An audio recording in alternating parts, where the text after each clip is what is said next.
Welcome to another episode of Cooking with Craig and Kathy. Hey there, everybody. So what you cooking for us healthy tonight, Sweet Pea? Hey. We are making sticky chicken. And the sticky chicken consists of a couple different parts.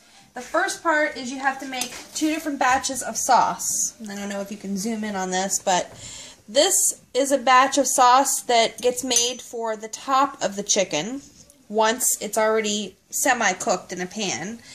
And this is what you coat the chicken in on both sides before you put it in the pan to cook it. So you're basically searing this batch of sauce into the chicken just slightly. And once the chicken is semi-done in the pan, then you put this on top of it in a baking pan. And you bake it in the oven. So this first sauce that you coat the chicken in is made up of, and I'll show you the seasonings back here so that you can tell what we're using.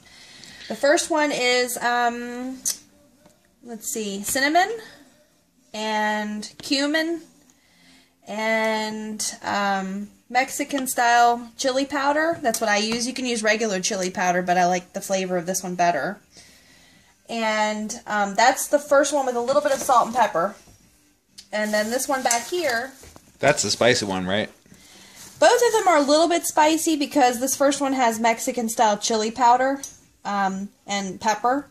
This one has brown sugar and red pepper, like cayenne red pepper, garlic powder, and we use jerk sauce. So this is spicy also, this and the red pepper. You can omit these ingredients if you don't want things too spicy. So basically what we're going to do now is we're going to get this pan heated really, really hot. And we're going to coat 2 batches of chicken tenders that we got, Nature's Promise. And coat those in this first sauce. Just mix that around. And then coat it, put it in the pan, sear it on both sides. You don't have to fully cook it. And then once that's done, then I just get a baking pan out and put that in a baking pan. And then I spoon this on top of it. And it doesn't look like it's going to be too liquidy. So what I do, the only liquid in here is the jerk sauce. So I add a little bit of water to it too, just so it thins out a little bit. So it's almost like a dry rub.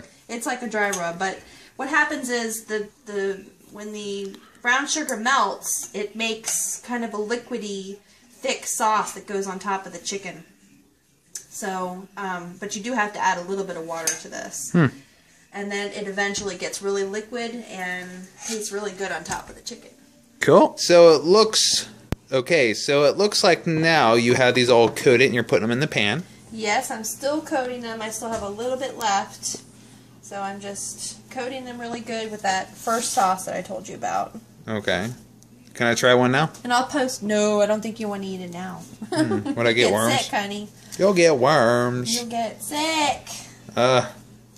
Healthy protein. I'll post this recipe on Facebook too in case anyone's interested. And if you're more than interested, we can have you over for dinner at a cost. At a small fee. Or if you're one of the lucky viewers, you will be invited over. Just out of love. And you know who that is. Hey, Mom and Dad. Love you guys. Even though it looks a little bubbly in there, it's still very healthy. It's olive oil. We're cooking with olive oil, and we're going to drain all of this. We're just cooking, searing the seasonings into each side of the chicken. And it's very little olive oil, too. Just enough to coat the bottom of the pan to keep it from sticking and burning. And it actually does stick really, really easy if you don't coat it well, so... And I guess that's why they call it sticky chicken, right? Because it could stick really easy. Yeah, exactly. Alright, what you doing now, baby doll? I am transferring, so the chicken has seared on both sides. You don't want it to fully cook. So we seared it on both sides so that the seasonings that I coated it in will stick in there really, really well. And now I'm layering them in a nice little neat row in a pan, a baking pan that will go in the oven. And how long does it cook in the oven? Well, I think it cooks, I have to check, but I'll get back to you on that. I think it cooks for 30 minutes on 350. And but before you cook it, I'll show you in the next step.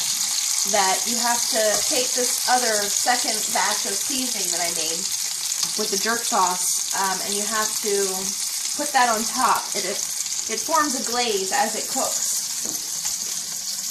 So that is always very yummy. Yummy goodness.